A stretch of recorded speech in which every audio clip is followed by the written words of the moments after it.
ГСП онлайн. Городские новости сейчас.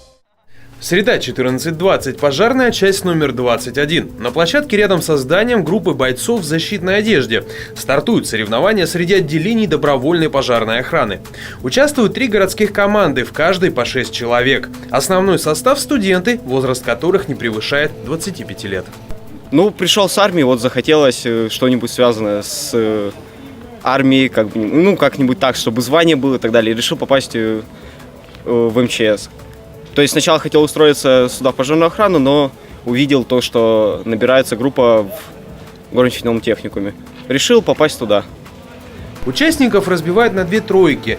Первая осуществляет боевое развертывание и производит тушение условного пожара. Учитывается скорость и правильность выполнения.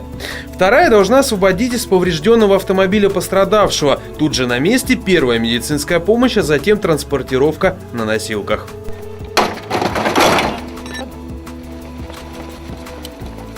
Победители в соревновании отправятся в город Петрозаводск. 8 июня там будут проводиться всероссийские соревнования. Однако уже не за горами 30 апреля, день пожарной охраны. В 11 часов перед главным корпусом УГТУ в этот день будет организована масштабная выставка пожарной техники. Приглашают всех.